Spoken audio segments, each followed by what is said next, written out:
Okay, നമസ്കാരം. എല്ലാവർക്കും challenger ആപ്പിലേക്ക് സ്വാഗതം. അപ്പൊ ഇന്ന് നമ്മളെ CPOയുടെ സ്പെഷ്യൽ ടോപ്പിക്കിൽ BNSS എന്ന് പറയുന്ന പോർഷൻ ആണ് എടുത്തുകൊണ്ടിരിക്കുന്നത് അല്ലെ. അതിന്റെ അടുത്ത പാർട്ടിലേക്കാണ് നമ്മൾ ഇന്ന് പോകുന്നത്.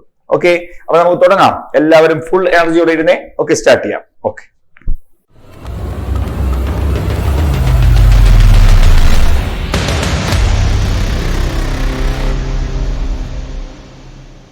ഓക്കെ, ആദ്യത്തെ ചാപ്റ്റർ 6 ആണ്. ഇതിൽ ഹാജരാക്കുവാൻ നിർബന്ധിക്കുന്നതിനുള്ള പ്രക്രിയ എന്നാണ്. ഹാജരാക്കുവാൻ നിർബന്ധിക്കുന്നതിനുള്ള പ്രക്രിയ നമുക്ക് നോക്കാം. എന്തൊക്കെയാന്ന് നമുക്ക് നോക്കാം. ഫസ്റ്റ്, അതിൽ ആദ്യത്തെ സെക്ഷനാണ് സെക്ഷൻ 63. നന്നായിട്ട് ശ്രദ്ധിച്ചു പഠിക്കുക. സെക്ഷൻ 63. അപ്പൊ സെക്ഷൻ 63 എന്ന് പറഞ്ഞാൽ നമുക്കറിയാം, ചില കേസുകളിൽ FIR ഇടുമല്ലോ അല്ലെ. FIR ഇടും. FIR ഇട്ടു എന്ന് പറഞ്ഞാൽ അത് ഇനി കോടതിയല്ലേ അത് തീർപ്പാക്കേണ്ടത് ആണ്. അപ്പൊ കോടതി തീർപ്പാക്കുന്നതിന് മുമ്പ് പല പ്രതികളെയോ അല്ലെങ്കിൽ സമൻസ് കേസ് അല്ലെ, സമൻസ് കേസ് നമ്മൾ പഠിച്ചിട്ടുണ്ട് 2(X)നകത്ത്. വാറണ്ട് കേസ് അല്ലാത്തതെല്ലാം സമൻസ് കേസ്. അവർക്കെല്ലാം സമൻസ് കൊടുക്കാറുണ്ട്, അതായത് കോടതിയിൽ ഹാജരാകുവാൻ വേണ്ടി.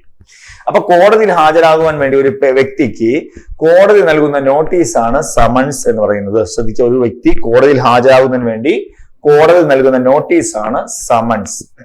ക്ലിയർ ആണോ?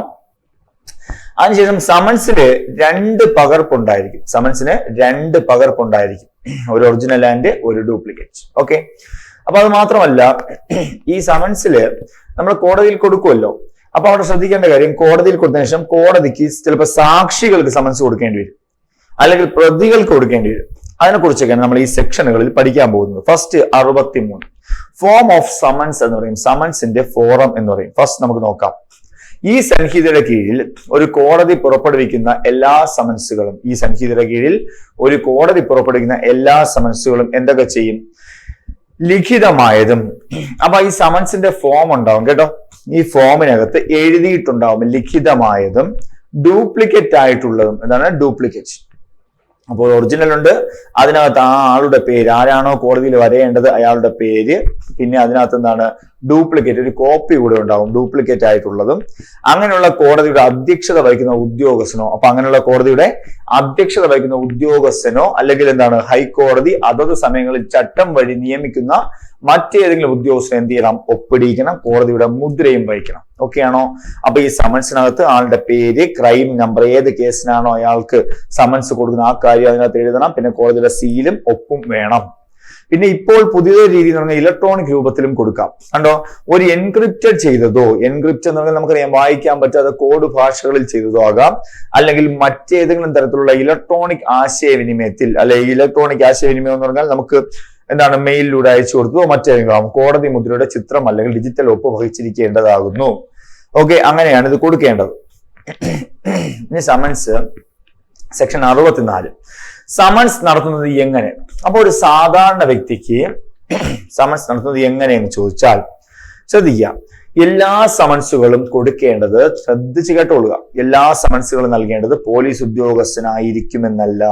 പോലീസിന് കൊടുക്കാം, കോടതി നിശ്ചയിക്കുന്ന മറ്റേതെങ്കിലും വ്യക്തികൾക്കും എന്ത് ചെയ്യാം? സമൻസ് കൊടുക്കാം. അതുപോലെ ഒരു പബ്ലിക് സർവന്റിനും സമൻസ് കൊടുക്കാം. ഓക്കെ, അപ്പൊ എല്ലാ സമൻസുകളും ഒരു പോലീസ് ഉദ്യോഗസ്ഥനോ സ്റ്റേറ്റ് ഗവൺമെന്റോ ഇതിലേക്കായി ഉണ്ടാക്കുന്ന ചട്ടങ്ങൾക്ക് വിധേയമായി സമൻസ് പുറപ്പെടുവിക്കുന്ന കോടതിയിലെ ഒരു ഉദ്യോഗസ്ഥനോ മറ്റു പബ്ലിക് സർവന്റോ എന്ത് ചെയ്യാം? നടത്തേണ്ടതാകുന്നു. ഓക്കെ ആണോ? എന്നാൽ സമൻസ് എങ്ങനെ നടത്തും? ഈ കോപ്പി കൊണ്ട് അയാളുടെ വീട്ടിൽ കൊണ്ടുപോയി കൊടുക്കുമ്പോൾ ആർക്കാണോ സമൻസ് കിട്ടാനുള്ളത് ആ വ്യക്തി എന്ത് ചെയ്യണം? കോടതിയിലേക്ക് വരണം, അല്ലെ? അതിനാണ് സമൻസ് കൊടുക്കുന്നത്. അപ്പോ എന്നാൽ address, email address, phone number എന്നിവയും കൂടാതെ സംസ്ഥാന ഗവൺമെന്റിന് നിയമപ്രകാരം നൽകുന്ന മറ്റ് വിശദാംശങ്ങളും നൽകുന്നതിന് ഒരു രജിസ്റ്റർ പോലീസ് സ്റ്റേഷനോ കോടതി രജിസ്റ്ററോ സൂക്ഷിച്ചിരിക്കണം. അതായത് നമുക്കറിയാം, ഇപ്പൊ ഈ സമൻസ് കൊടുക്കാൻ പോകുന്ന സമയത്ത് നമുക്ക് അതിന്റെ അഡ്രസ് അറിയണമല്ലോ, അയാളുടെ ഫോൺ നമ്പർ അറിയണമല്ലോ, ഇമെയിൽ അഡ്രസ് അറിയണമല്ലോ. ഇതെല്ലാം കൂടെ ചേർത്തിട്ട് ഒരു രജിസ്റ്റർ എവിടെ സൂക്ഷിച്ചിട്ടുണ്ട്? ആ പോലീസ് സ്റ്റേഷനിലോ അല്ലെങ്കിൽ കോടതിയിലോ സൂക്ഷിക്കണം. ഇവരുടെ എല്ലാം അഡ്രസ് കണ്ടുപിടിക്കണ്ടേ? സമൻസ് പ്രായോഗികമാണെങ്കിൽ, സമൻസ് പ്രായോഗികമെന്ന് പറഞ്ഞാൽ നടപ്പിലാക്കണമെങ്കിൽ സമൻസിന്റെ തനി പകർപ്പുകളിലൊന്ന്, അതായത് ഡ്യൂപ്ലിക്കേറ്റ് അയാൾക്ക് കൈമാറുകയോ എത്തിച്ചു കൊടുക്കുകയോ ചെയ്യേണ്ടതാണ്. അയാൾക്ക് കൈമാറുകയോ എത്തിച്ചു കൊടുക്കുകയോ ചെയ്യേണ്ടതാണ്. എന്നാൽ കോടതി മുദ്രയുടെ ചിത്രം ഉൾക്കൊള്ളുന്ന സമൻസുകൾ ഇലക്ട്രോണിക് ആശയവിനിമയം വഴിയോ സംസ്ഥാന ഗവൺമെന്റ് നിയമങ്ങൾ മുഖേന നൽകുന്ന രീതിയിലും നൽകേണ്ടതാണ്. അപ്പൊ ഇലക്ട്രോണിക് രീതിയിലാണെങ്കിലും കൊടുക്കാം. കാരണം നേരത്തെ CRPC പഠിച്ചിരുന്ന സമയത്ത് ഇലക്ട്രോണിക് രൂപത്തിലുള്ള കാര്യങ്ങളെ കുറിച്ച് വലുതായിട്ട് പ്രതിപാദിച്ചിട്ടില്ലായിരുന്നു.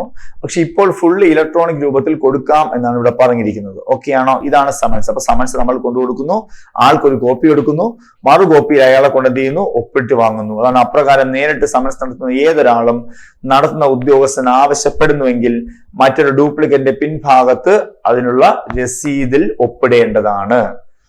അപ്പൊ ആ രസീതിന്റെ പിൻഭാഗത്ത് എന്ത് ചെയ്യണം, ഒപ്പിട്ട് തരണം എന്നിവിടെ പറയുന്നു. എങ്കിലല്ലേ സമൻസ് കൊടുത്തായിട്ടൊരു തെളിവുള്ളൂ. അതിന് നമ്മൾ കോടതിയിൽ കൊണ്ടു കൊടുക്കുന്ന സമയത്ത് നമ്മൾ കൊടുത്തതായി, പോലീസുകാർ കൊടുത്തതായി അയാളിന് പോവുകയോ വരികയോ ചെയ്യുന്നത് അയാളുടെ ഇഷ്ടമാണ്. ഓക്കെ, അടുത്ത സെക്ഷൻ 65. കോർപ്പറേറ്റ് സ്ഥാപനങ്ങളോ മറ്റ് സ്ഥാപനങ്ങൾ സൊസൈറ്റികൾക്കും സമൻസ് നടത്തുന്നത് എങ്ങനെ? വലിയ കമ്പനികൾക്കോ സ്ഥാപനങ്ങൾക്കോ ഒക്കെ സമൻസ് നടത്തുമ്പോൾ എങ്ങനെ കൊടുക്കാം എന്നാണ് ചോദിച്ചത്. എങ്ങനെയാണ്? കമ്പനിയുടെയോ കോർപ്പറേഷന്റെയോ ഡയറക്ടർ, മാനേജർ, സെക്രട്ടറി അല്ലെങ്കിൽ മറ്റ് ഓഫീസർ എന്നിവർക്ക് കമ്പനിയുടെയും കോർപ്പറേഷന്റെയും ഡയറക്ടർ, മാനേജർ, സെക്രട്ടറി അല്ലെങ്കിൽ മറ്റ് ഓഫീസർ എന്നിവർക്ക് അത് നടത്തിയോ അല്ല എങ്കിലോ ഡയറക്ടർമാർ, ഞാനിത് സിമ്പിൾ ആയിട്ട് പറഞ്ഞത്, ഈ സെന്റൻസ് കണ്ട് പേടിക്കണ്ട. അവർക്ക് ഒരു രജിസ്റ്റർ ചെയ്ത തപാൽ മുഖേന, അവർക്ക് ഒരു രജിസ്റ്റർ ചെയ്ത തപാൽ മുഖേന, ഒരു രജിസ്റ്റർ ചെയ്ത തപാൽ മുഖേന അയച്ച കത്തിലൂടെയോ ആകാവുന്നതും അങ്ങനെയുള്ള സാഹചര്യത്തിൽ ആ കത്ത് പോസ്റ്റിന്റെ സാധാരണഗതിയിൽ എത്തുമ്പോൾ സമൻസ് നൽകിയതായി കരുതപ്പെടുന്നു. അപ്പോ ഇത് നമ്മൾ സമൻസ് അയച്ചു കൊടുക്കുകയാണ് ചെയ്യുന്നത്. ഓക്കെ, അയച്ചു കൊടുക്കുന്ന സമയത്ത് എന്ത് ചെയ്യും? ആ സമൻസ് തപാൽ എപ്പോഴാണോ അയാളുടെ കയ്യിൽ കിട്ടുന്നത് അപ്പോൾ എന്ത് കൊടുത്തതായി കണക്കാക്കും? സമൻസ് നൽകപ്പെട്ടതായി കണക്കാക്കും. ഓക്കെ ആണോ? ഇതാണ് സമൻസുമായിട്ട് ബന്ധപ്പെട്ട കാര്യം. ക്ലിയർ ആണോ? ക്ലിയർ. ഓക്കെ, അടുത്ത സെക്ഷൻ. ഒരു സ്ഥാപനത്തിലോ വ്യക്തികളുടെ മറ്റു കൂട്ടായ്മയ്ക്കോ സമൻസ് നടത്താൻ അത്തരം സ്ഥാപനത്തിന്റെയോ അസോസിയേഷന്റെയോ ഏതെങ്കിലും ഒരു പങ്കാളിക്ക്, അപ്പൊ ഒരു കൂട്ടായ്മയ്ക്ക് ഒരുപാട് പേരുടെ പാർട്ണർഷിപ്പിൽ നടത്തുന്ന സമൻസ് ആണെങ്കിൽ, സമൻസ് അല്ല, ഒരു കമ്പനി ആണെങ്കിൽ അവർക്ക് സമൻസ് കൊടുക്കുമ്പോൾ അതിന്റെ ഒരു പങ്കാളിക്ക് നൽകുന്നത് വഴി ചെയ്യാവുന്നതാണ്. അതിന്റെ ഒരു പങ്കാളിക്ക് കൊടുത്താൽ മതിയാവും. മനസ്സിലായോ? ഒരു പാർട്ണറിന് കൊടുത്താൽ മതിയാവും. അല്ലെങ്കിൽ അത്തരം പങ്കാളിയുടെ മേൽവിലാസത്തിൽ ഒരു കത്ത് രജിസ്റ്റേർഡ് പോസ്റ്റ് വഴി അയക്കാവുന്നതാണ്. അല്ലെങ്കിൽ അയാളുടെ മേൽവിലാസത്തിൽ ഒരു കത്ത് രജിസ്റ്റേർഡ് പോസ്റ്റ് വഴി അയക്കാവുന്നതാണ്. ഈ സാഹചര്യത്തിൽ കത്ത് തപാലിൽ ലഭിക്കുന്ന സമയം സേവനം നടപ്പിലായി കണക്കാക്കാം. ഈ സമയം കത്ത് തപാലിൽ എപ്പോഴാണോ അവർക്ക് കിട്ടുന്നത് ആ സമയം ഈ സേവനം നടപ്പിലാക്കിയതായി കരുതപ്പെടാം എന്നിവിടെ പറയുന്നുണ്ട്. ക്ലിയർ ആണോ? ക്ലിയർ. അപ്പൊ ഇതാണ് സമൻസ് ഒരു കോർപ്പറേറ്റ് സ്ഥാപനങ്ങൾക്ക് കൊടുക്കുമ്പോഴുള്ള കാര്യം പറയുന്നത്. അടുത്തത്, സമൻ ചെയ്യപ്പെട്ട ആളുകളെ കണ്ടെത്താൻ കഴിയാത്തപ്പോൾ. സമൻ ചെയ്യപ്പെട്ട ആളെ കണ്ടെത്താൻ കഴിയാത്തപ്പോൾ, അപ്പോൾ ഇനി ചിലരെ കാണാതെ ആവുന്ന സമയത്ത് എന്ത് ചെയ്യാമെന്നാണ്. സമൻ ചെയ്യപ്പെട്ട ആളെ കണ്ടെത്താൻ കഴിയാത്തപ്പോൾ എന്ത് ചെയ്യാമെന്ന് ചോദിച്ചാൽ എന്ത് ചെയ്യാം? സമൻ ചെയ്യപ്പെട്ട ആളെ കണ്ടെത്താനായില്ലെങ്കിൽ നമ്മൾ സമൻസുമായി അവിടെ പോകുന്ന സമയത്ത് ആ വ്യക്തിക്ക് വേണ്ടി അയാളുടെ കുടുംബത്തിലെ മുതിർന്ന അംഗത്തിനും ഡ്യൂപ്ലിക്കേറ്റിൽ ഒന്ന് നൽകിക്കൊണ്ട്, അപ്പൊ മുതിർന്ന അംഗത്തിന് ഡ്യൂപ്ലിക്കേറ്റുകളിൽ ഒന്ന് നൽകിക്കൊണ്ട് സമൻസ് നടത്താവുന്നതും, അപ്രകാരം സമൻസ് നൽകപ്പെട്ട ആൾ സമൻസ് നടത്തുന്ന ഉദ്യോഗസ്ഥൻ ആവശ്യപ്പെടുന്നുവെങ്കിൽ മറ്റേ ഡ്യൂപ്ലിക്കേറ്റിന്റെ പുറത്ത് ഒപ്പിട്ട് നൽകേണ്ടതാണ്. അപ്പോ സമൻസ് ചെയ്യപ്പെട്ട ആളെ കണ്ടെത്താനായില്ലെങ്കിൽ ആ വ്യക്തിക്ക് വേണ്ടി അയാളുടെ കുടുംബത്തിലെ മുതിർന്ന അംഗത്തിനും ഡ്യൂപ്ലിക്കേറ്റുകളിൽ ഒന്ന് നൽകിക്കൊണ്ടാണ് സമൻസ് നടത്താവുന്നതും. അപ്രകാരം സമൻസ് നൽകപ്പെട്ട ആൾ സമൻസ് നടത്തുന്ന ഉദ്യോഗസ്ഥൻ ആവശ്യപ്പെടുന്നുവെങ്കിൽ, അതായത് മുതിർന്ന വ്യക്തി എന്നാണ്, അംഗത്തിനും. കഴിഞ്ഞ പ്രാവശ്യം ഇതെന്ന് പറഞ്ഞാൽ മുതിർന്ന പുരുഷ അംഗമെന്നായിരുന്നു. അപ്പൊ CRPC ആയിരുന്ന സമയത്ത് മുതിർന്ന പുരുഷ അംഗമായിരുന്നു. പക്ഷെ ഇപ്പോഴ് CRPCക്ക് പകരം എന്താണ്, BNSS വന്നപ്പോൾ അത് മുതിർന്ന അംഗം ആയി മാറി. ശ്രദ്ധിക്കുക. അപ്പൊ ആളെ കണ്ടില്ലെങ്കിൽ വീട്ടിലെ മുതിർന്ന അംഗത്തിന് വേണമെങ്കിലും കൊടുത്ത് ഇതുപോലെ മറുപുറത്തിൽ ഒപ്പിട്ട് വാങ്ങി ഒരു കോപ്പി അവർക്ക് കൊടുത്ത് ഒരു കോപ്പി നമുക്ക് കൊണ്ടുവരാം. അടുത്തത് സെക്ഷൻ 67. മുമ്പ് വ്യവസ്ഥ ചെയ്തതുപോലെ സമൻസ് നടപ്പിലാക്കാൻ കഴിയാത്തപ്പോഴുള്ള നടപടിക്രമം. നേരത്തെ പറഞ്ഞതുപോലെ വ്യവസ്ഥ ചെയ്ത പോലെ സമൻസ് നടത്താൻ പറ്റിയില്ല എങ്കിൽ ഉള്ള നടപടിക്രമം എന്തെന്നാണ് ചോദിച്ചത്. എന്താണ്? വകുപ്പ് 64, 65, 66. വകുപ്പ് 64, 65, 66. തൊട്ട് മുമ്പിൽ പറഞ്ഞ സെക്ഷനിൽ 64, അടുത്ത 65, 66 അല്ലെ. 64 എങ്ങനെ സമൻസ് കൊടുക്കുന്നു? 65 അയച്ചു കൊടുക്കുന്നു. 66 സമൻസ് കൊടുക്കാൻ അല്ലെ വീട്ടില് അംഗം ഇല്ല എങ്കിൽ വേറൊരു അംഗത്തിനെ കൊണ്ട് ഒപ്പിടാമെന്ന് പറഞ്ഞില്ലേ. ഈ 3 വ്യവസ്ഥ ചെയ്തതുപോലെ സമൻസ് നടപ്പിലാക്കാൻ കഴിയുന്നില്ലെങ്കിൽ, നമ്മൾ ഈ വ്യവസ്ഥ ചെയ്ത പോലെ സമൻസ് നടപ്പിലാക്കാൻ കഴിയില്ല, ഉദാഹരണം അവർ അത് വാങ്ങുന്നില്ല എങ്കിൽ എന്ത് ചെയ്യാം?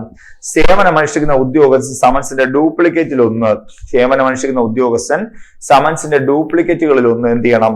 സമൻ ചെയ്യപ്പെട്ട വ്യക്തിയുടെ വീടിന്റെയോ പുരയിടത്തിന്റെയോ ശ്രദ്ധ ആകർഷിക്കത്തക്ക ഭാഗത്ത് പതിക്കേണ്ടതും. അപ്പൊ അയാളുടെ ശ്രദ്ധ ആകർഷിക്കുന്ന ഭാഗത്ത് എന്ത് ചെയ്യണം?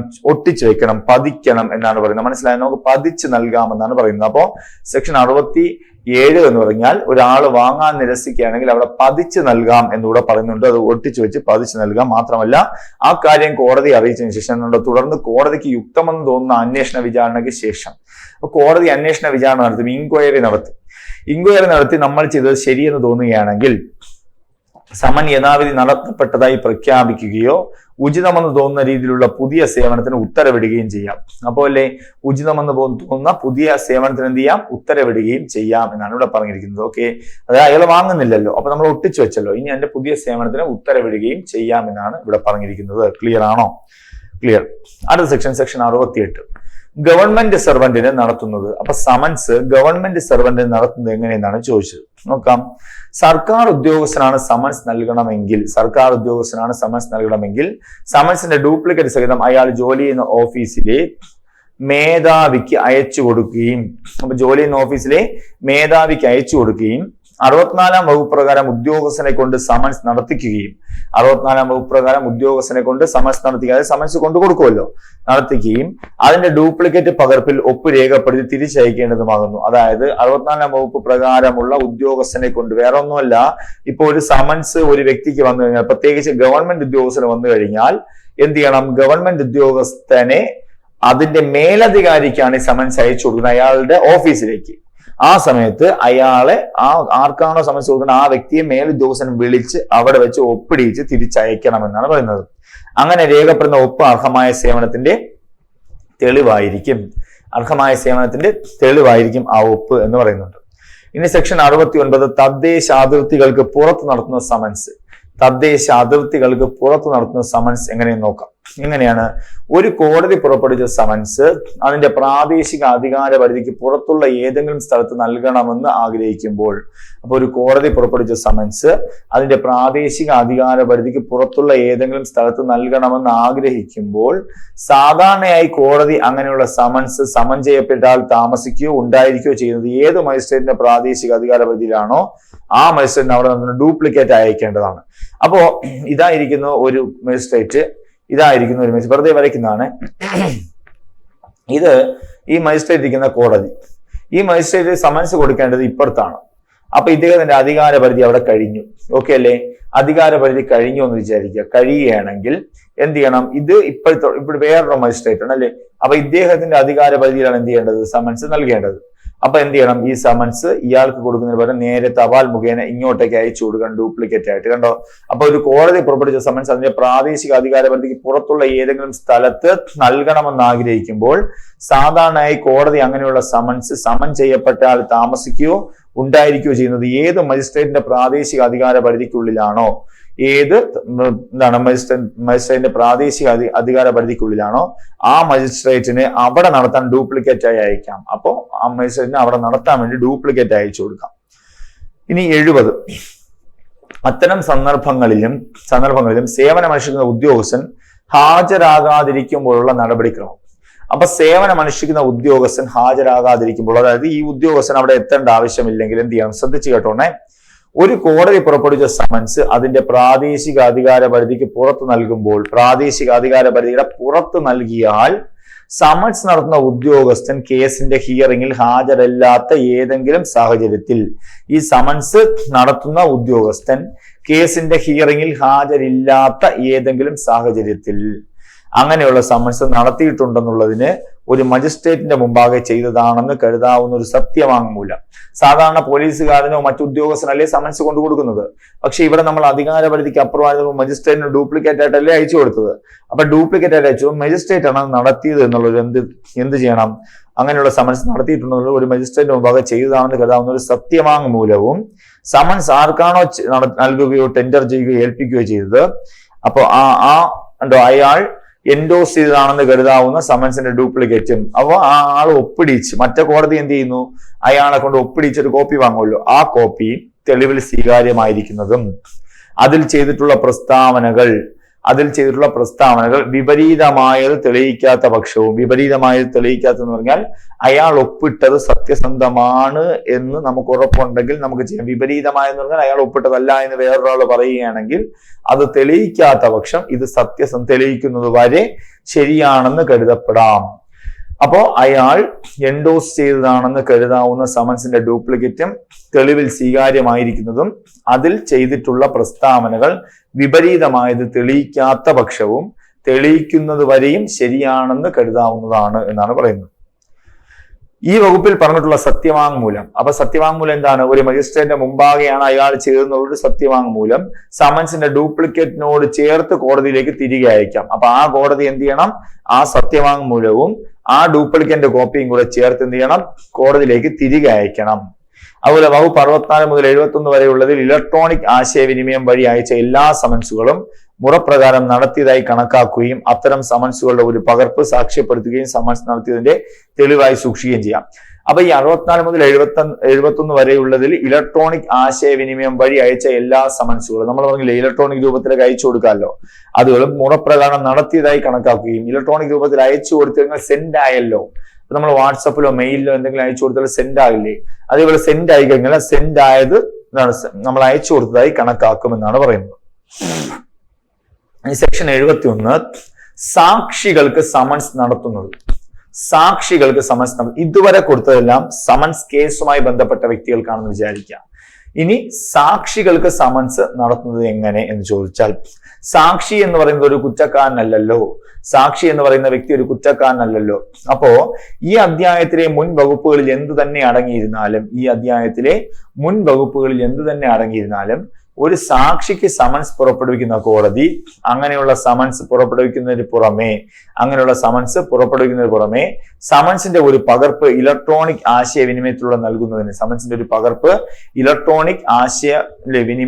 നൽകുന്നതിന് നിർദ്ദേശിക്കാം. അപ്പോ സാക്ഷിക്ക് കൊടുക്കുമ്പോൾ അയാൾക്ക് കുറച്ചുകൂടെ പ്രാധാന്യം കൊടുക്കുന്നു. സാക്ഷിക്ക് കൊടുക്കുമ്പോൾ അയാൾക്ക് സമൻസ് നേരിട്ട് കൊടുക്കുകയും ചെയ്യാം, വേണമെങ്കിൽ ഇലക്ട്രോണിക് രൂപത്തിൽ അയച്ചും കൊടുക്കാം.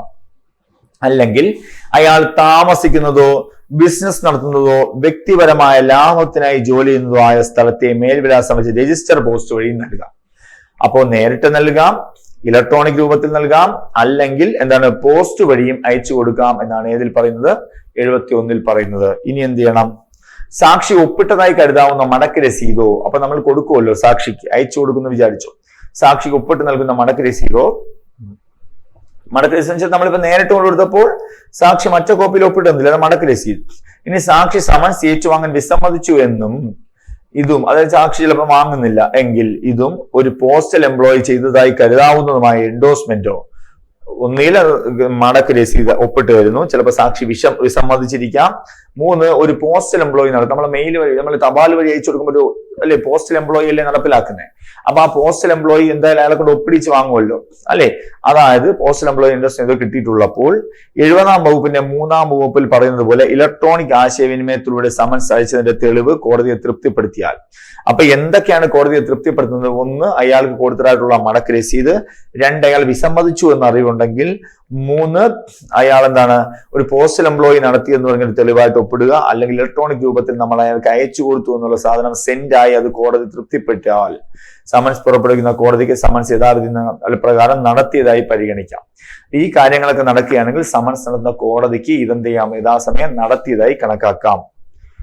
ഇനി വാറണ്ട് ഓഫ് അറസ്റ്റ്. അപ്പൊ സമൻസുമായി ബന്ധപ്പെട്ടുള്ള സെക്ഷനുകളെല്ലാം ഇവിടെ അവസാനിച്ചു. ഇനി വാറണ്ടുമായി ബന്ധപ്പെട്ടാണ് നമ്മൾ പഠിക്കാനുള്ളത്. വാറണ്ട് എന്ന് പറഞ്ഞാൽ ഇപ്പൊ സമൻസ് നടത്തിയ വ്യക്തി സമൻസ് അനുസരിച്ചില്ല അല്ലെ, സമൻസ് ഇപ്പം അയാൾ വരുന്നില്ല, അയാളെ ക്ഷണിക്കാനാണല്ലോ സമൻസ് അയക്കുന്നത്, അയാൾ വരുന്നില്ല എന്ന് കരുതുക.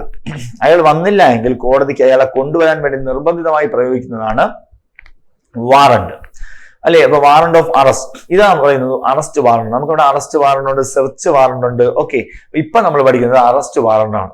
എന്താണ് അറസ്റ്റ് വാറണ്ടിന്റെ രൂപവും കാലാവധി? സാധാരണ സമൻസ് കേസ്, സാധാരണ വാറണ്ട് കേസ് ഉള്ള വ്യക്തിക്ക് നേരിട്ട് വാറണ്ട് കൊടുക്കും, അല്ലെങ്കിൽ സമൻസ് അനുസരിക്കാത്ത വ്യക്തിക്കും എന്ത് കൊടുക്കും? വാറണ്ട് കൊടുക്കും. നോക്കാം. ഈ സംഹിതയുടെ കീഴിൽ ഒരു കോടതി പുറപ്പെടുവിച്ച എല്ലാ അറസ്റ്റ് വാറണ്ടും, ഈ സംഹിതയുടെ കീഴിൽ ഒരു കോടതി പുറപ്പെടുവിച്ച എല്ലാ അറസ്റ്റ് വാറണ്ടും രേഖാമൂലമുള്ളതായിരിക്കുകയും എന്തായിരിക്കുകയും? രേഖാമൂലമുള്ളതായിരിക്കുകയും അത്തരം കോടതിയുടെ പ്രിസൈഡിംഗ് ഓഫീസർ ഒപ്പിടുകയും കോടതിയുടെ മുദ്ര വഹിക്കേണ്ടതും ആയിരിക്കേണ്ടതാണ്. അപ്പൊ ഈ സംഹിതയുടെ കീഴില് ഒരു കോടതി പുറപ്പെടുവിച്ച എല്ലാ അറസ്റ്റ് വാറണ്ടും രേഖാമൂലമുള്ളതായിരിക്കണം. അത്തരം കോടതിയുടെ പ്രിസൈഡിംഗ് ഓഫീസർ അല്ലെ മജിസ്ട്രേറ്റ് ഒപ്പിടുകയും കോടതിയുടെ മുദ്ര വഹിക്കുന്നതും ആയിരിക്കേണ്ടതാണ്. കോടതിയുടെ മുദ്ര അതിനകത്ത് വഹിക്കണം. ഓക്കെ അല്ലേ? ഇനി അത്തരത്തിലുള്ള ഓരോ വാറണ്ടും അത് പുറപ്പെടുവിച്ച കോടതി അത് റദ്ദാക്കുന്നത് വരെയോ, ഒന്നുകിൽ ആ വാറണ്ട് കോടതി റദ്ദാക്കുന്നത് വരെയും വാലിഡിറ്റി ഉണ്ടാകാം, അല്ലെങ്കിൽ അത് നടപ്പിലാക്കുന്നത് വരെയും പ്രാബല്യത്തിലുണ്ടായിരിക്കാം. അപ്പൊ ഇതിന്റെ കാലാവധി എന്ന് പറഞ്ഞാൽ ഒന്നുകിൽ കോടതി ഇത് റദ്ദാക്കുന്നത് വരെയോ അല്ലെങ്കിൽ ഇത് നടപ്പിലാക്കുന്നത് വരെയോ ഈ വാറണ്ടിന് കാലാവധി ഉണ്ടായിരിക്കും. അപ്പൊ ഇതാണ് വാറണ്ട് എന്ന് പറയുന്നത്. അപ്പൊ ഈ സംഹിതയുടെ കീഴിൽ ഒരു കോടതി പുറപ്പെടുവിച്ച എല്ലാ അറസ്റ്റ് വാറണ്ടും രേഖാമൂലമുള്ളതായിരിക്കുകയും അത്തരം കോടതിയുടെ പ്രിസൈഡിംഗ് ഓഫീസർ ഒപ്പിടുകയും കോടതിയുടെ മുദ്ര വഹിക്കുന്നതും ആയിരിക്കേണ്ടതാണ്.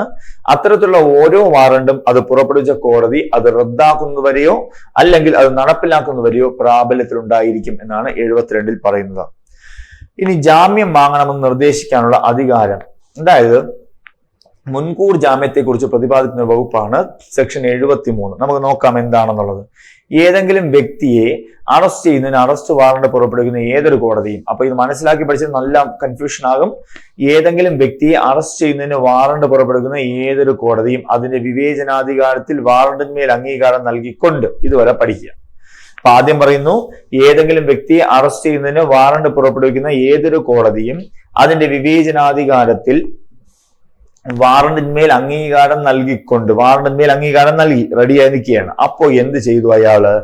അയാൾ ഒരു നിശ്ചിത സമയത്തും അതിനുശേഷം കോടതിയിൽ ഹാജരാക്കുന്നതിന് മതിയായ ജാമ്യക്കാരോട് കൂടി ഒരു ജാമ്യാപേക്ഷ നടപ്പിലാക്കുകയാണെങ്കിൽ ഇനി അയാളെ കോടതി നിർദ്ദേശിക്കുന്നത് വരെ വാറണ്ട് നിർദ്ദേശിച്ച ഉദ്യോഗസ്ഥൻ അത്തരം സുരക്ഷ സ്വീകരിക്കുകയും അത്തരം വ്യക്തിയെ കസ്റ്റഡിയിൽ മോചിപ്പിക്കുകയും ചെയ്യേണ്ടതാണെന്ന് നിർദ്ദേശിക്കാം. അതായത് ഒരു വ്യക്തി മനസ്സിലാക്കി പഠിക്കുക, ഒരു വ്യക്തിക്ക് കോടതി ഏതെങ്കിലും ഒരു വ്യക്തി അറസ്റ്റിനായിട്ട് വാറണ്ട് ഇഷ്യൂ ചെയ്തു. വാറണ്ട് ഇഷ്യൂ ചെയ്ത സമയത്ത് അയാൾ എന്ത് ചെയ്തു? ഒരു നിശ്ചിത സമയത്തും അതിനുശേഷം കോടതിയിൽ ഹാജരാക്കുന്നതിന് മതിയായ ജാമ്യക്കാരോട് കൂടിയ ഒരു ജാമ്യാപേക്ഷ എന്ത് ചെയ്തു? ജാമ്യാപേക്ഷ നടപ്പിലാക്കുകയാണെങ്കിൽ എന്ത് ചെയ്യണം? കോടതി നിർദ്ദേശിക്കുന്നത് വരെ വാറണ്ട് നിർദ്ദേശിച്ച ഉദ്യോഗസ്ഥൻ അത്തരം സുരക്ഷ സ്വീകരിക്കുകയും അത്തരം ഉദ്യോഗസ്ഥനുണ്ടോ ജാമ്യം വാങ്ങണമെന്ന് നിർദ്ദേശിക്കുന്ന അധികാരമാണ്. സ്വീകരിക്കുക. അയാൾക്ക് ആ സുരക്ഷ കിട്ടി. കാരണം ഇനി അയാളെ പറയുന്നവരെ എന്ത് ചെയ്യില്ല? അറസ്റ്റ് ചെയ്യില്ല. മാത്രമല്ല ഈ എൻഡോഴ്സ്മെന്റിൽ, ജാമ്യത്തിന്റെ എൻഡോഴ്സ്മെന്റിൽ എന്തൊക്കെ പറയും?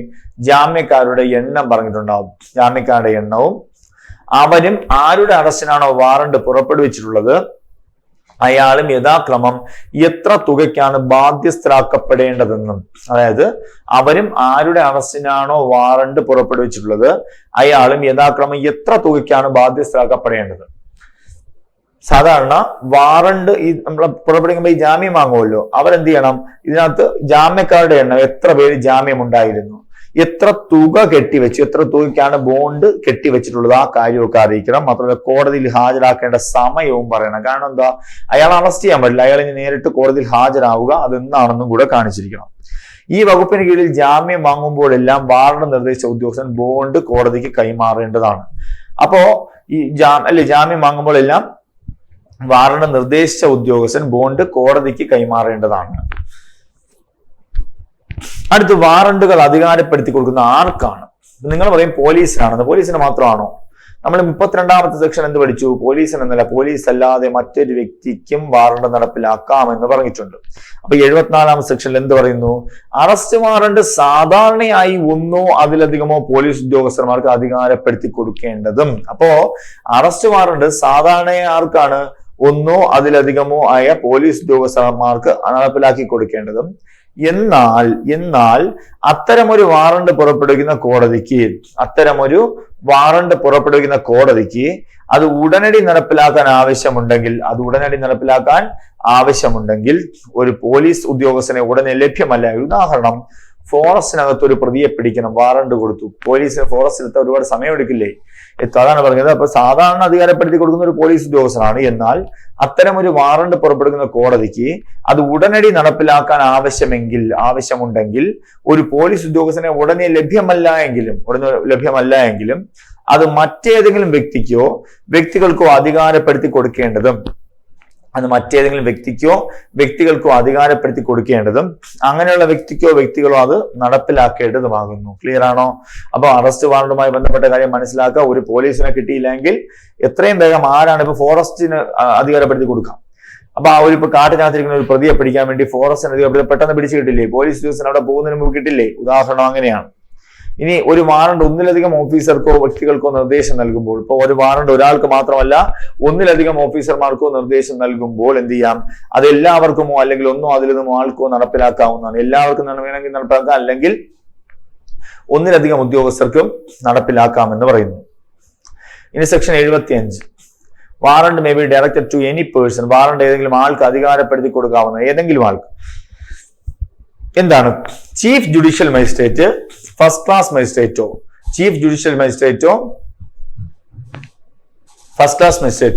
തന്റെ പ്രാദേശിക അധികാര പരിധിയിലുള്ള ഏതെങ്കിലും വ്യക്തിക്ക്, ചീഫ് ജുഡീഷ്യൽ മജിസ്ട്രേറ്റോ ഫസ്റ്റ് ക്ലാസ് മജിസ്ട്രേറ്റോ തന്റെ പ്രാദേശിക അധികാര പരിധിയിലുള്ള ഏതെങ്കിലും വ്യക്തിക്ക് രക്ഷപ്പെട്ട ഏതെങ്കിലും കുറ്റവാളിയോ പ്രഖ്യാപിത കുറ്റവാളിയോ ജാമ്യമില്ലാ വ്യക്തിയോ അറസ്റ്റ് ചെയ്യുന്നതിനായി വാറണ്ട് അധികാരപ്പെടുത്തി കൊടുക്കാവുന്നതാണ്. കണ്ടോ? അപ്പോ ചീഫ് ജുഡീഷ്യൽ മജിസ്ട്രേറ്റിനോ ഫസ്റ്റ് ക്ലാസ് മജിസ്ട്രേറ്റിനോ എന്ത് ചെയ്യാം? തന്റെ അധികാര പരിധിയിലുള്ള ഏതെങ്കിലും വ്യക്തിക്ക് രക്ഷപ്പെട്ട ഏതെങ്കിലും കുറ്റവാളിയോ പ്രഖ്യാപിത കുറ്റവാളിയെയും ജാമ്യമില്ലാ കുറ്റവാളിയെയും കുറിച്ച് അറസ്റ്റ് ചെയ്യാൻ വേണ്ടി വാറണ്ട് അധികാരപ്പെടുത്തി കൊടുക്കാം ഏതെങ്കിലും വ്യക്തിക്ക്.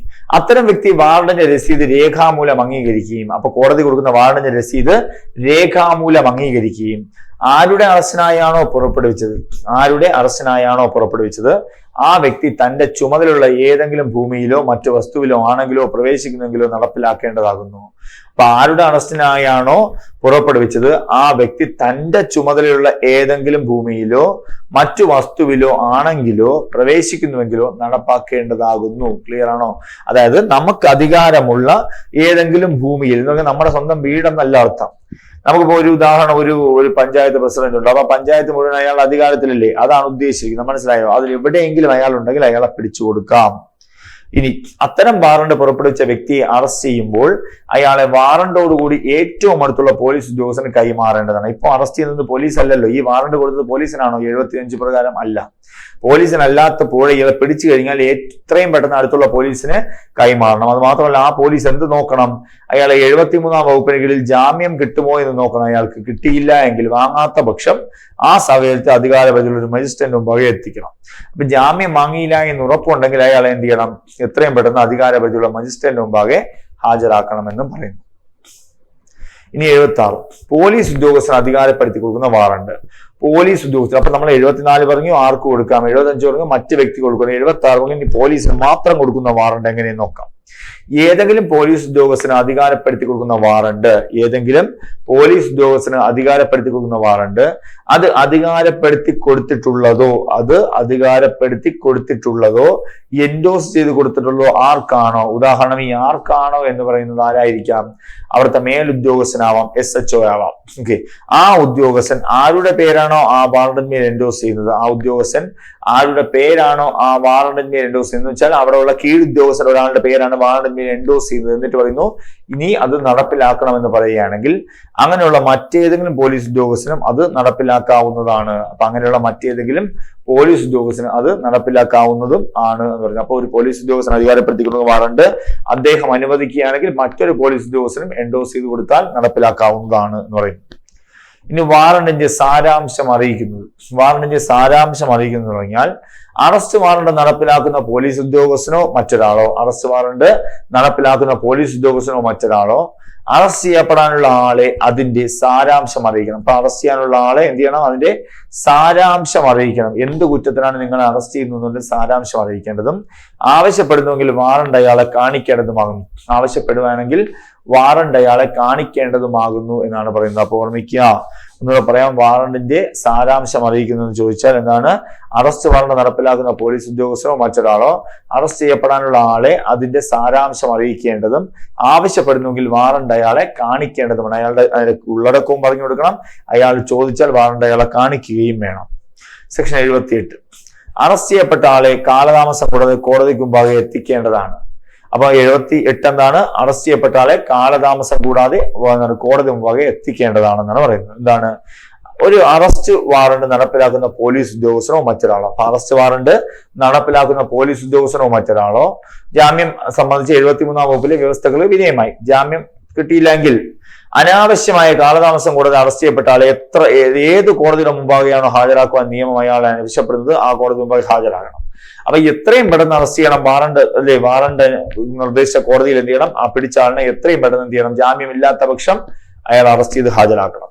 എന്നാൽ അത്തരം കാലതാമസം ഒരു കാരണവശാലും അറസ്റ്റ് ചെയ്ത സ്ഥലത്ത് നിന്നും മജിസ്ട്രേറ്റ് കോടതിയിലേക്കുള്ള യാത്ര ആവശ്യമായ സമയം ഒഴികെ 24 മണിക്കൂറിൽ കവിയാൻ പാടില്ല. നമുക്ക് അറസ്റ്റ് ചെയ്ത സ്ഥലം മുതൽ ആ യാത്ര കോടതി വരെയുള്ള യാത്രാ സമയം ഒഴികെ 24 മണിക്കൂറിൽ കവിയാൻ പാടില്ല എന്നോടൊപ്പം നമുക്ക് 24 മണിക്കൂർ മാത്രമേ അയാളെ കൈവശം വയ്ക്കാൻ പാടുള്ളൂ. ഇനി സെക്ഷൻ 79, വാറണ്ട് എവിടെ നടപ്പാക്കണം? വാറണ്ട് എവിടെ നടപ്പാക്കണം? എവിടെ നടപ്പാക്കണം നമുക്ക് നോക്കാം. ഒന്ന്, ഒരു അറസ്റ്റ് വാറണ്ട് ഇന്ത്യയിൽ ഏത് സ്ഥലത്ത് വെച്ചും നടപ്പിലാക്കാം. ഒരു അറസ്റ്റ് വാറണ്ട് ഇന്ത്യയിൽ ഏത് സ്ഥലത്ത് വെച്ചും എന്ത് ചെയ്യാം? നടപ്പിലാക്കാം. വളരെ എളുപ്പമുള്ള വെച്ചുകൊണ്ട് നടപ്പിലാക്കാം. ഇനി 80, അധികാരപരിധിക്ക് പുറത്ത് നടപ്പിലാക്കുന്നതിനായി കൈമാറുന്ന വാറണ്ട്.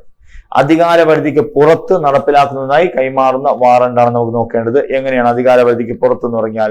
ഒരു വാറണ്ട് പുറപ്പെടുവിക്കുന്ന കോടതിയുടെ പ്രാദേശിക അധികാരപരിധിക്ക് പുറത്ത് നടപ്പിലാക്കേണ്ടി വരുമ്പോൾ, അപ്പോൾ ഒരു വാറണ്ട് പുറപ്പെടുവിക്കുന്ന കോടതിയുടെ പ്രാദേശിക അധികാരപരിധിക്ക് പുറത്ത് നടപ്പിലാക്കുക, അപ്പൊ അധികാരപരിധിക്ക് പുറത്താണ് നടപ്പിലാക്കുകയാണെങ്കിൽ അത്തരം കോടതിക്ക് വാറണ്ട് അതിന്റെ അധികാരപരിധിയിലുള്ള ഒരു പോലീസ് ഉദ്യോഗസ്ഥൻ നിർദ്ദേശിക്കുന്നതിന് പകരം, അപ്പൊ വാറണ്ട് അവിടെ ഉള്ള പോലീസ് ഉദ്യോഗസ്ഥർ നിർദ്ദേശിക്കുന്നതിന് പകരം അത് തപാൽ വഴിയോ മറ്റു വിധത്തിലോ ആർക്ക് അയച്ചു കൊടുക്കണം? എക്സിക്യൂട്ടീവ് മജിസ്ട്രേറ്റിന്റെയോ ജില്ലാ പോലീസ് സൂപ്രണ്ടിന്റെയോ പോലീസ് കമ്മീഷണറുടെയോ അധികാരപരിധിക്കുള്ളിൽ അത് നടപ്പിലാക്കണം. അപ്പോ എന്നാൽ ഒരു ജില്ലാ കളക്ടറിന്റെയോ ജില്ലാ പോലീസ് സൂപ്രണ്ടിന്റെയോ പോലീസ് കമ്മീഷണറുടെയോ അധികാരപരിധിക്കുള്ളിൽ അത് നടപ്പിലാക്കണം.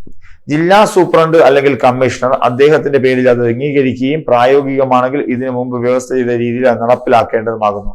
അപ്പോ അത് എക്സിക്യൂട്ടീവ് മജിസ്ട്രേറ്റ് നമുക്കറിയാമല്ലോ, ഒരു എന്താണ് അധികാരപരിധിക്ക് പുറത്ത് എന്ന് പറയുമ്പോൾ ചിലപ്പോൾ ഇവിടെ നിന്ന് വിട്ട് വേറൊരു കോടതിയുടെ പരിധിയില്ല. പക്ഷെ ഇത് എന്ത് ചെയ്തു ഇദ്ദേഹം? ഒരു തപാൽ മുഴുകേന എക്സിക്യൂട്ടീവ് മജിസ്ട്രേറ്റ് ഏതെങ്കിലും ഒരു തഹസിൽദാരോ അല്ലെങ്കിൽ ജില്ലാ കളക്ടറോ ആർഡിയോ ഒക്കെ ആകാം, അല്ലെങ്കിൽ ജില്ലാ പോലീസ് സൂപ്രണ്ട് അല്ലെങ്കിൽ പോലീസ് കമ്മീഷണർ, ഇവരൊക്കെ ജില്ലയുടെ ചുമതല മൊത്തത്തിൽ കിട്ടുന്ന വ്യക്തിയല്ലേ. അപ്പൊ ഇവരിലൂടെ അത് നടപ്പിലാക്കുക. അവരാകുമ്പോൾ ഏത് അധികാര പരിധിയിലും ചെയ്യാമല്ലോ. മനസ്സിലായോ? ഇപ്പൊ കോടതിയാണെങ്കിൽ അവിടെ മാത്രമല്ലേ ഉള്ളൂ. മറ്റേത് ഇവരിലൂടെ നടപ്പിലാക്കാമെന്ന് പറയുമ്പോൾ എന്ത് ചെയ്യാം? ഇവർക്ക് മൊത്തം പവർ ഇവരുടെ കയ്യിലിരിക്കുന്നത്. എവിടെ വേണോ ഇവർക്ക് നടപ്പിലാക്കാം. അപ്പൊ ഇവരിലൂടെ എന്ത് ചെയ്യണം? അത് നടപ്പിലാക്കണം. ആ കോടതിക്ക് അയച്ചു കൊടുത്ത് അങ്ങനെ നടക്കേണ്ട ആവശ്യമില്ല. നമ്മൾക്ക് അല്ലെ അധികാര പരിധി കുറവ്, അവർക്ക് എല്ലായിടും അധികാരം ഉണ്ടല്ലോ, അവരിലൂടെ അത് നടപ്പിലാക്കണം. ഇനി ഉപവകുപ്പ് 1 പ്രകാരം വാറണ്ട് പുറപ്പെടുന്ന കോടതി വാറണ്ടിനൊപ്പം അറസ്റ്റ് ചെയ്യപ്പെടുന്ന വ്യക്തിക്കെതിരായുള്ള വിവരങ്ങളുടെ സാരാംശം കൊടുക്കും. ഈ വാറണ്ടിനോടൊപ്പം വിവരങ്ങളുടെ ഇയാളെ കുറിച്ച് എന്തൊക്കെ കുറ്റങ്ങളുണ്ടെന്നുള്ള വിവരങ്ങളുടെ സാരാംശം കൂടി ഇതിനോടൊപ്പം വയ്ക്കണം. മാത്രമല്ല 83-ാം വകുപ്പിന് കീഴിൽ പ്രവർത്തിക്കുന്ന കോടതിക്ക് അയാൾ ജാമ്യം അനുവദിക്കണമോ വേണ്ടയോ എന്ന് തീരുമാനിക്കാൻ കഴിയുന്നതിന് മതിയായ രേഖകൾ സഹിതം അയച്ചു കൊടുക്കണം. ആ കോടതിക്ക് എന്ത് ചെയ്യണം?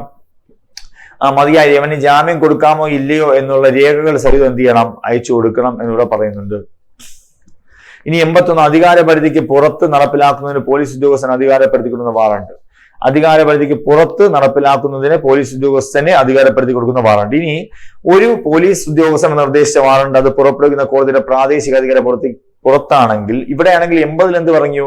പോലീസിന് കൊടുത്തില്ല, പകരം കളക്ടർ എക്സിക്യൂട്ടീവ് മജിസ്ട്രേറ്റ് വഴി നടപ്പിലാക്കി. ഇവിടെ പോലീസിനാണ് കൊടുക്കുന്നതെങ്കിൽ പുറത്ത് നടപ്പിലാക്കണം. അയാൾ അത് സാധാരണ ഒരു എക്സിക്യൂട്ടീവ് മജിസ്ട്രേറ്റിന്റെയോ അല്ലെങ്കിൽ പോലീസ് സ്റ്റേഷന്റെ ചാർജുള്ള ഉദ്യോഗസ്ഥന്റെ പദവിയിൽ താഴെയല്ലാത്ത പോലീസ് ഓഫീസറുടെയോ പ്രാദേശിക അധികാര പരിധിക്കുള്ളിലാണോ അത് നടപ്പിലാക്കാനുള്ളത്. അപ്പൊ ആ പോലീസ് ഉദ്യോഗസ്ഥൻ എന്ത് ചെയ്യണം? പോലീസ് സ്റ്റേഷന്റെ ചാർജുള്ള ഉദ്യോഗസ്ഥന്റെ പദവിയിൽ താഴെയല്ലാത്ത പോലീസ് ഓഫീസറുടെയോ പ്രാദേശിക അധികാര പരിധിക്കുള്ളിലാണോ അത് നടപ്പിലാക്കേണ്ടത്. അപ്പൊ ഏത് ഉദ്യോഗസ്ഥന്റെ പ്രാദേശിക അധികാര പരിധിക്കുള്ളിലാണ് ഇയാൾ അത് നടപ്പിലാക്കേണ്ടത് ആദ്യം അറിയണം. എന്നിട്ട് അങ്ങനെയുള്ള ഏതെങ്കിലും എക്സിക്യൂട്ടീവ് മജിസ്ട്രേറ്റിന്റെയോ പോലീസ് ഓഫീസറുടെയോ അധികാര പരിധിക്കുള്ളിൽ നടപ്പിലാക്കേണ്ടതാണ്. അപ്പൊ അങ്ങനെയുള്ള മറ്റൊരാളിന്റെ അധികാര പരിധിക്കുള്ളിലാണെങ്കിൽ നടപ്പിലാക്കാം. പക്ഷേ അങ്ങനെയുള്ള മജിസ്ട്രേറ്റ് പോലീസ് ഉദ്യോഗസ്ഥനോ അതിന്മേൽ തന്റെ പേര് എൻഡോസ് ചെയ്യേണ്ടതും, പോലീസ് ഉദ്യോഗസ്ഥന്റെ പേര് അതിന്റെ എൻഡോസ് ചെയ്യണം. അങ്ങനെയുള്ള ആ പോലീസ് ഉദ്യോഗസ്ഥനാണ് അത് നടപ്പിലാക്കാൻ അധികാരം നൽകുന്നതെന്നും ആവശ്യമെങ്കിൽ ലോക്കൽ പോലീസ് അത്തരം ഉദ്യോഗസ്ഥനെ അത് നടപ്പിലാക്കാൻ സഹായിക്കണം. അപ്പൊ ഈ പോലീസ് ഉദ്യോഗസ്ഥൻ അധികാരപരിധിക്ക് പുറത്താണല്ലോ അറസ്റ്റ് ചെയ്യാൻ പോകുന്നത്. അറസ്റ്റ് ചെയ്യാൻ പോകുന്ന സമയത്ത് അവിടെയുള്ള ലോക്കൽ പോലീസും എന്ത് ചെയ്യണം? ഇദ്ദേഹത്തെ സഹായിക്കണമെന്നാണ് ഇവിടെ പറഞ്ഞിരിക്കുന്നത്. ഇനി വാറണ്ട് നടപ്പിലാക്കേണ്ട പ്രാദേശിക അധികാര പരിധിയിലുള്ള മജിസ്ട്രേറ്റിന്റെയോ പോലീസ് ഓഫീസറുടെ അംഗീകാരം ലഭിക്കുന്നതിനുള്ള കാലതാമസം. ഇനി അവിടെയാണല്ലോ നമ്മൾ പോയി നടപ്പിലാക്കേണ്ടത്, ഈ അധികാര പരിധി വിട്ട് ആ അധികാര പരിധിയിൽ. പക്ഷെ അവിടെ നിന്ന് നമുക്ക് റിപ്ലൈ കിട്ടാൻ താമസിക്കുന്നു. എന്തുകൊണ്ട്? നമ്മളൊരു അപേക്ഷ കൊടുത്തു, നമ്മളെ സഹായിക്കണം എന്നൊക്കെ പറഞ്ഞിട്ട് അപേക്ഷ കൊടുത്തു. പക്ഷെ അവിടെ നിന്ന് റിപ്ലൈ കിട്ടാൻ താമസിക്കുകയാണെങ്കിൽ കാലതാമസം, അങ്ങനെ അത് നടപ്പിലാക്കുന്നതിനെ തടയുമെന്ന് വിശ്വസിക്കാൻ കാരണമുണ്ടെങ്കിലെല്ലാം, അതായത് ആ കാലതാമസം അത് തടയാൻ സാധ്യതയുണ്ടെന്ന് തോന്നിയാൽ ആർക്കാണോ അത് അധികാരപ്പെടുത്തി നൽകിയിട്ടുള്ളത് ആ പോലീസ് ഉദ്യോഗസ്ഥന് അത് പുറപ്പെടുവിച്ച കോടതിയുടെ പ്രാദേശിക അധികാരികളിൽ ഏത് സ്ഥലത്തും അങ്ങനെയുള്ള ഇൻവെസ്റ്റ്മെന്റ് കൂടാതെ നടപ്പിലാക്കാം. അപ്പൊ അടുത്ത് പറഞ്ഞത്, അയാൾ അത് മറുപടി തരാൻ കാലതാമസം എടുക്കുന്നുവെങ്കിൽ നമുക്ക് ഇനി അത് നോക്കിക്കൊണ്ടിരിക്കേണ്ട കാര്യമുള്ള നമ്മൾ നേരെ എന്ത് ചെയ്യാം? വാറണ്ട് നടപ്പിലാക്കുക എന്നാണ് പറയുന്നത്. 82, ആർക്കെതിരെയാണോ വാറണ്ട് പുറപ്പെടുവിച്ചിട്ടുള്ളത് അങ്ങനെയുള്ള ആളെ അറസ്റ്റ് ചെയ്യുന്നതിനുള്ള നടപടിക്രമം. ആർക്കെതിരെയാണോ വാറണ്ട് പുറപ്പെടുവിച്ചിട്ടുള്ളത് അങ്ങനെയുള്ള ആളെ അറസ്റ്റ് ചെയ്യുന്നതിനുള്ള നടപടിക്രമം എന്താണ്?